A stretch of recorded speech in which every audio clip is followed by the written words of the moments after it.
A cold, metallic flash can turn a simple pocket change check into a thrilling discovery, especially when that penny slipped through the mint in 1999 with a secret worth more than its copper sheen suggests.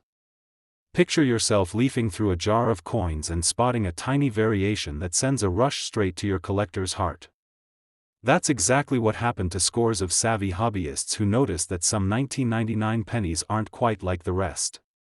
Back in 1999, the United States Mint was still in the thick of satisfying a nation's appetite for pocket change, doling out billions of 1-cent coins stamped with Lincoln's familiar profile.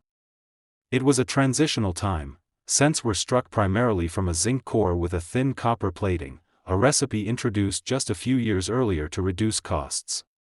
But during that production run, subtle mistakes slipped through. One of the most talked about errors from that year involves double dies, where the image on the die was inadvertently impressed more than once, resulting in letters or design elements that appear slightly thicker or blurred at the edges. On a copper-colored disc barely 19 mm across, these doubled elements might look almost imperceptible to an untrained eye, but for a seasoned collector, they're a thrilling secret waiting to be uncovered. The double-die penny of 1999 wears telltale signs. The letters, Liberty, might seem to echo, or, In God We Trust, can display a soft shadow effect. It's as if the engraver tried to etch Lincoln's face twice without lining up perfectly. Once you know what to look for, you can't unsee it. Collectors chat online about how to spot that slight bulge in the TR of Trust, or the extra flick on the serif of the Y in Liberty. These aren't flaws that ruin a coin, they're what elevate it to almost mythic status within collecting circles. Of course, rarity and desirability often boil down to numbers, and estimates suggest fewer than a few thousand of these double-die 1999 pennies exist, scattered across the millions minted. That scarcity, combined with the intrigue of an apparent minting mishap, drives market values higher than your average circulation piece. In circulated condition, these error cents often fetch around $20 to $30 a piece among those hunting for tangible examples of minting anomalies. But as grade and eye appeal improve, so does the price. A well-preserved specimen, graded mint state 65 or above, can easily command hundreds, even pushing past the $1,000 mark at auction if it's tied to a reputable provenance.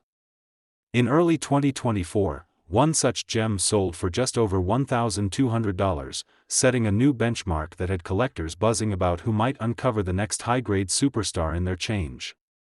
Dig a bit deeper into the story, and you'll learn that the double-die issue for the 1999 penny isn't the only rarity born that year. Another thrilling variant comes from the so-called off-center strike, where a slight misalignment in the stamping process left the Lincoln profile shifted just enough that part of the design extends beyond the coin's normal circular border. True off-center errors are far less common, only a handful show up in collections or auctions each year. Depending on how dramatic the misalignment is, those pennies can fetch anywhere from a few $dozen for a subtle shift up to thousands if the strike is dramatic enough to show nearly half of Lincoln's face missing from the reverse field. In many ways, these off-center beauties carry more visual excitement than the double die because they look like a small, accidental portrait gone awry, almost a Salvador Dali-light version of a coin. Beyond the thrill of discovery and the excitement of tracking down a high-grade specimen, the 1999 penny has a human element worth mentioning. A handful of stories circulate about collectors swapping tales at coin shows, about someone in a small town noticing an unusual penny in a grocery store donation jar, or the high school teacher who handed one to a student as a lucky penny, only to later recognize its true value. These anecdotes add warmth to what could otherwise be a dry discussion of mint numbers and auction records. When you hold one of these pennies in hand, you're not just holding a piece of copper-plated zinc, you're holding a slice of modern American minting folklore, complete with whispers of how it survived thousands of pockets and cash registers before someone realized it was a treasure. Of course, condition matters. Collectors know that a penny with pristine luster, razor-sharp details, and no trace of handling is worth exponentially more than one with scratches, discoloration, or that telltale dullness from rolling around in a pocket. In circulated grades, think fine, F12, or very fine, VF20, you might see the double die effect softly, but surface where can obscure the key details. Those coins typically bring $25 to $50 at auction, reflecting both their rarity and the condition's impact. Step up to extremely fine, EF40, or about uncirculated, $50 Australian, where the doubling on the letters really pops, and you're looking at prices in the low hundreds. But once you break into mint state territory, uncirculated, with full luster and all tiny hairlines intact, values can skyrocket. An MS-63 might sell for $200 to $300, while the top-end MS-66 or MS-67 examples, with absolutely no flaws, have crossed the four-figure threshold. Quality in this world isn't just preferred, it's everything. Even the off-center strikes follow a similar pattern, where a coin with a slight misalignment might fetch $50 if it's well centered enough to still resemble a normal penny, while those with more extreme offsets, leaving part of Lincoln's bust nearly missing, can draw bids in the high hundreds or low thousands. The excitement of spotting one in change, especially if it's in surprisingly high grade, is a story everyone in a coin club wants to tell, over coffee, in the corridors of a spring expo, or in a late-night Zoom call comparing new finds. Getting hands-on with these pennies is part of the fun. Experienced collectors often recommend using a magnifying glass or, better yet, a stereo microscope to hunt for that doubling. Looking at a normal 1999 penny next to a double die reveals how subtle the shift can be, a tiny blur around the letters, a sliver of extra metal in just the right spot. In person, that slight hint of distortion can ignite a spark of excitement, like finding a rare bird in your own backyard. Once in a while, local coin clubs host variety hunts, where members bring trays of pennies and sift through them together, making it a social, almost festive event. When someone triumphantly exclaims, "Got one," and passes that discovery around the table, everyone leans in to see the secret doubling that elevates a mere penny into a prized collectible. As you consider holding on to, or reselling, a 1999 penny error, think about both the present market and the long-term collector's world. Yes, the values can shift with grading trends, auction buzz, and how many fresh discoveries enter circulation. But these coins have already cemented their status as must-haves in modern Lincoln cent collections. If you've ever slipped one into a registry set, you've joined a tradition that goes back to the earliest days of coin collecting in America, where every anomaly tells a story not just of minting but of chance, curiosity, and community. With that in mind, when you next glance at a small jar of change, remember the hidden stories waiting for someone sharp-eyed enough to spot them. Transitioning from a penny that left an extra echo of Lincoln's name, let's rewind just 1 year earlier to 1998, another moment when a common cent became a sought-after treasure for collectors. That year's Lincoln cent might look ordinary at a glance, but hidden beneath the smooth copper plating lie subtle quirks and errors that can send a seasoned numismatist hunting with a loupe.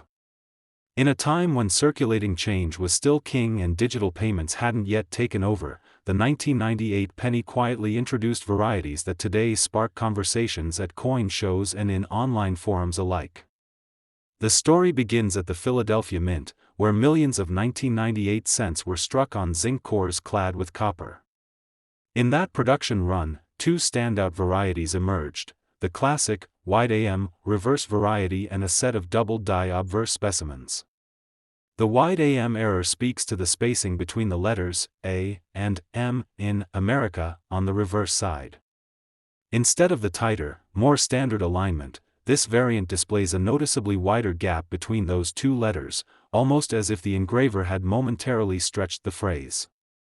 While it might sound trivial, this small shift transforms a run-of-the-mill penny into something collectors clamor for.